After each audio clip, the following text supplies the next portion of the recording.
Welcome to today's tutorial on selecting all text in Google Docs. Whether you're copying content, formatting, or just need to highlight everything, this skill will come in handy.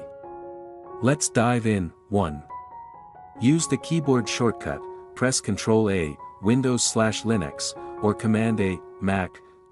This will instantly select all the text in your document. 2. Alternatively, use the menu, click on the Edit option in the top menu, choose Select All from the drop-down, voila!